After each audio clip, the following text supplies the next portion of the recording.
So guys, जैसा कि हमने पिछले एपिसोड में देखा कि वांग लिन ने दोमू के साथ मिलकर तुओ सेन को दोबारा सील करने का प्लान बना लिया। उसने तुओ सेन को कैद से आजाद कर दिया और वो सब एशियन गोड की विरासत ढूंढने के लिए डेड सी में चले गए। फिर अब हम तुओ सेन को देखते हैं, वो अपने डीमन ड्रैगन की मदद से डेड सी में रास्ता बनाकर आगे बढ़ने लगा। उसकी बॉडी से पर्पल लाइटनिंग निकल रही थी, जिसे देखकर वांग लिन दंग रह गया। वो सोचता है कि बिल्कुल इसी तरह की पर्पल लाइटनिंग फॉरबिडन माउंटेन के फाइनल रेस्ट्रिक्शन के अंदर मौजूद थी, पर आखिर ये तुओ सेन के पास कैसे आ गई। तो सब एक ही पॉइंट के पास पहुंच गए। उसके अंदर एक सीक्रेट चेंबर मौजूद था। वांग लिन को चेंबर के बारे में पता चल गया। वो सोचता है कि क्या एशियन गॉड तुसी की यादों की विरासत इसी चेंबर के अंदर मौजूद है। तुओ सेन कहता है कि सब लोग एशियन गॉड की यादों की विरासत को एक ट्रेजर के रूप में देखते हैं, पर यह एक ट्रेजर से कहीं ज्यादा बढ़कर है। तुसी के इनर डेविल होने के तौर पर मुझे यादों की विरासत चाहिए, क्योंकि विरासत मिलने के बाद मुझे हर वो बात पता चल जाएगी जिसके बारे में तुसी जानता है। उसके बाद कोई नियम मुझे रोक कर नहीं रख सकेगा और वो बिना किसी परेशानी के आसानी से एशियन गॉड लैंड से बाहर निकल सकूंगा। आज मुझे पूरी विरासत हासिल करने से कोई नहीं रोक सकता। तभी पॉन्ड के अंदर मौजूद एशियन गॉड लैंड का secret beast multi headed dragon बाहर आ गया। वो कहता है कि एशियन गॉड के ऑर्डर पर मैं विरासत की रक्षा करने के लिए वहाँ मौजूद हूँ। मेरे मास्टर का ऑर्डर है कि कोई भी उनकी इजाजत के बिना विरासत के पास नहीं जा सकता, इसलिए बेहतर होगा कि तुम सब यहाँ से वापस लौट जाओ। तुओ सेन कहता है कि तुम्हारा मास्टर मर चुका है, अब यहाँ सिर्फ मैं एशियन गॉड हूँ। ड्रैगन कहता है कि बेवकूफ, अपने आप को एशियन गॉड समझने के सपने मत देखो, तुम सिर्फ मेरे मास्टर की बुरी सोच के नतीजे हो। तुओ सेन कहता है कि भले ही तुम एक सीक्रेट बीस्ट हो, पर इसका मतलब ये नहीं कि तुम एक एशियन गॉड की बेइज्जती कर सको। मैं तुम्हें मारना नहीं चाहता था, पर अब मेरे पास कोई रास्ता नहीं बचा। वो अपने गुलामों से कहता है कि तुम सबको साथ मिलकर इस बिस्ट को मारना होगा। गुलाम तुओ सेन का मुकाबला नहीं कर सकते थे, इसीलिए ड्रैगन पर हमला कर देते हैं। ड्रैगन कहता है कि तुम सब बेवकूफ हो, मैंने तुम्हें जिंदा रहने का एक मौका दिया था, पर लगता है कि तुम्हें मरने का शौक है। वो उन गुलामों पर हमला करके उन्हें मारने लगा। अचानक दोमू अपने दोस्तों के साथ मिलकर मैजिक टेक्निक की मदद से उन गुलामों को मारने लगता है। वांग लिन इससे काफी हैरान था। वो सोचता है कि ब्लड सी के डीमंस ड्रैगन पर हमला करके उसे मारने की कोशिश कर रहे हैं, पर दोमू ने डीमंस को मारना शुरू कर दिया। कहीं ऐसा तो नहीं है कि ड्रैगन भी दोमू के साथ मिला हुआ है। तभी ड्रैगन पॉन्ड के बाहर आकर तुओ सेन के ऊपर गॉड सीलिंग फॉर्मेशन एक्टिवेट कर देता है। दोमू और उसके साथी मिलकर फॉर्मेशन की मदद से तुओ सेन को सील करने की कोशिश करते हैं। ड्रैगन के मुंह के अंदर से उसका असली चेहरा बाहर निकला, जिसका नाम ली पेंग था। वो तुओ सेन से पूछता है कि क्या तुम अभी भी मुझे जानते हो। उस वक्त तुमने मेरे लिए काफी परेशानी खड़ी की, पर अब मैं उसका बदला लेकर रहूंगा। तुओ सेन कहता है कि उस वक्त मुझे ऐसा लग रहा था कि तुम मारे गए, जिस वजह से मैंने तुम्हें ढूंढने की कोशिश नहीं की, पर अब मुझे पता चल रहा है कि तुम इस बिस्ट के अंदर छिपकर भाग गए थे। दोमू तुओ सेन से कहता है कि तुम इस वक्त मरने वाले हो, तो अब तुम्हें ये सब बातें करने की जरूरत नहीं। आज कोई भी तुम्हें मरने से नहीं बचा सकता। तुओ सेन कहता है कि तुम और तुम्हारे बाकी साथी इतने सालों से इस घड़ी का इंतजार कर रहे थे। लगता है कि इस बार तुमने मुझे मारने की पूरी प्लानिंग बनाई हुई है और इस बार मेरा बच पाना मुश्किल है। वो जोर जोर से हंसते हुए वांग लिन से मदद मांगता है, मगर वांग लिन दोमू के पास जाकर खड़ा हो गया। तुओ सेन कहता है कि मुझे लग रहा था कि तुम मेरी तरफ हो, पर लगता है कि तुमने पहले से दोमू के साथ दोस्ती कर ली। शायद इस बार मैं सच में मरने वाला हूँ। उसकी बातें सुनकर वांग लिन घबरा गया। वो सोचता है कि तुओ सेन जरा भी नहीं घबरा रहा और उसकी बातें सुनकर ऐसा लग रहा है कि वो किसी भी वक्त फॉर्मेशन तोड़कर बाहर निकल सकता है। तुओ सेन जोर जोर से हंसने लगा। वो पूछता है कि आखिर तुम लोगों को ऐसा क्यों लगता है कि तुम एक एशियन गॉड को हरा सकते हो। उसने सील को नष्ट करके खुद को आजाद कर दिया, जिससे एक एल्डर घायल हो जाता है। दोमू और ली पेंग अपनी पावर बढ़ाकर दोबारा तुओ सेन को सील करने की कोशिश करते हैं, पर इससे कोई फर्क नहीं पड़ता, जिससे सब हैरान हो गए। तुओ सेन कहता है कि मैं बुरी सोच के साथ पैदा हुआ हूँ, पर मैंने कभी भी अपनी बुरी सोच के साथ अच्छा बनने की कोशिश नहीं की और ना ही अच्छा बनने का नाटक किया। भले ही आज मुझे एशियन गॉड की यादों की विरासत ना मिले, पर तुम बेवकूफों को खुद विरासत के बारे में कुछ नहीं पता।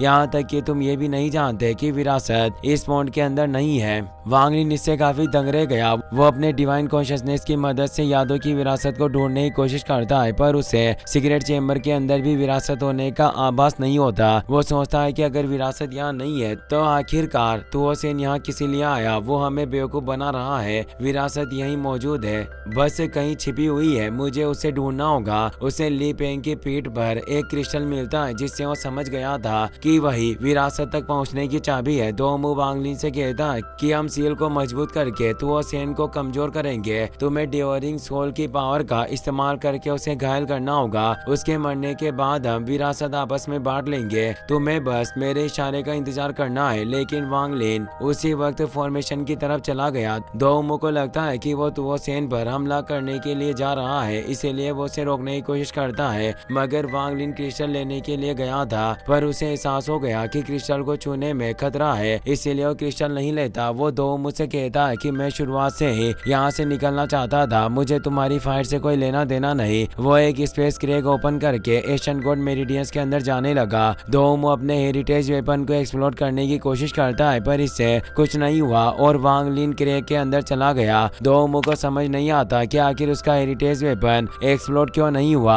उसका साथी कहता है कि वो एशियन गोड मेरिडियंस के अंदर चला गया, जिस वजह से तुम उसका कुछ नहीं बिगाड़ सकते। मुझे लगता है कि उसने पहले से हमें धोखा देने के बारे में सोच लिया था। तो वो सेन जोर जोर से हंसने लगा। वो कहता है कि तुम सब दूसरे प्लेनेट के कल्टिवेटर होकर एक बच्चे से धोखा खा गए। ये सच में बहुत ही ज्यादा शर्म की बात है। सब अपनी पावर बढ़ाकर उसे कमजोर करने की कोशिश करते हैं। तो वो सेन कहता है कि मैं अब और नाटक नहीं कर सकता, अब ये सब खत्म करने का वक्त आ चुका है। वो अपनी बॉडी से खतरनाक एनर्जी रिलीज करता है, जिसकी वजह से दोमो और उसके साथी दूर जा गिरे और उनकी हालत खराब हो गई। तो वो सेन एक एक करके उन्हें मारने लगा। वो दोमो को भी अपने स्टार डिस्ट्रॉयर स्फीयर से मार देता है। वांगलिन ने मेरिडियंस के अंदर बैठे बैठे ये सब देख लिया। वो सोचता है कि हम कितनी भी कोशिश क्यों ना कर लें, पर कोई इंसान एक एशियन गोड का मुकाबला नहीं कर सकता। अगर तुओसेन को विरासत मिल गई तो मैं जिंदा नहीं बच सकूंगा। मुझे कुछ भी करके उससे पहले विरासत हासिल करनी होगी। वो अपने सेंड स्टॉर्म बिस्ट को अपना रूप लेकर ली पेंग की पीठ से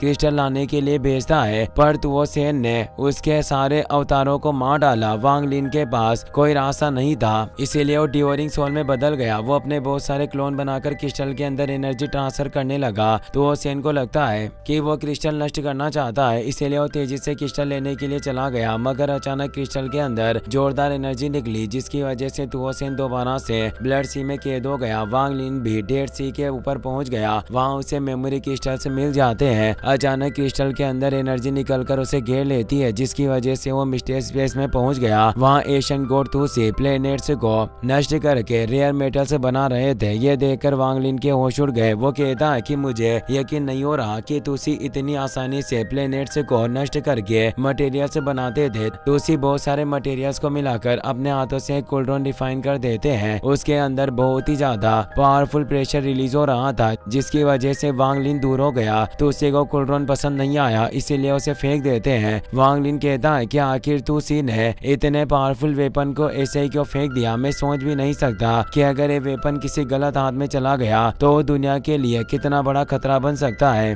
एशियन गोड की यादों में वेपन्स और एलिक्सियर्स को रिफाइन करने के मेथड मौजूद है, पर इनके रिफाइनिंग मटेरियल्स बहुत ही ज्यादा खास है। मुझे नहीं लगता कि मुझे 1 मिलियन बर्ड प्लेनेट पर ये मटेरियल्स मिलेंगे। तुसी बताते हैं कि एशियन गोड से के कल्टीवेशन वर्ल्ड्स में कोई कल्टीवेशन डिवीजन नहीं है। एशियन गोड कल्टीवेशन में सिर्फ 2 मेथड्स है, जिसमें डिवाइन कॉन्शियसनेस और फिजिकल बॉडी को कल्टीवेट किया जाता है। बहुत सारे एशियन गोड अपनी स्पिरिचुअल एनर्जी का इस्तेमाल करके अपनी बॉडी को ताकतवर बनाते हैं, और जब बॉडी द्वारा एब्जॉर्ब की गई स्पिरिचुअल एनर्जी अपनी चरम सीमा पर पहुंच जाती है तो एशियन गोड की बॉडी दोबारा खुद का निर्माण करती है, जिससे बॉडी का आकार भी बढ़ जाता है। जितनी भी बार ये क्रिया होती है उसी तरह एशियन गोड का कल्टीवेशन ताकतवर बनता जाता है। तुमने जिस विरासत को एब्जॉर्ब किया है उसके अंदर मेरे जीवन की यादें मौजूद है। मैंने टोटल 8 बार अपनी बॉडी को नष्ट करके दोबारा बनाया। जितनी भी बार बॉडी को दोबारा बनाया जाता है उसे स्टार की तरह रैंकिंग दी जाती है। मैंने 8 बार अपनी बॉडी बनाई, यानी मैं 8 स्टार एशियन गोड हूँ। तुम खुद एक बार इस क्रिया से गुजर चुके हो। मैंने तुम्हारी यादों के अंदर तुम्हारी बॉडी की लोकेशन डाल दी है। अब ये तुम्हारे ऊपर है कि तुम इस कल्टीवेशन वर्ल्ड में कहाँ जा सको। वो उसे दोबारा उसकी बॉडी के अंदर भेज देते हैं। एशियन गोड टेक्निक की वजह से वो एक सिल्क कोकुन के अंदर था, पर जैसे ही उसकी बॉडी बन गई वो कोकुन तोड़कर बाहर निकल गया।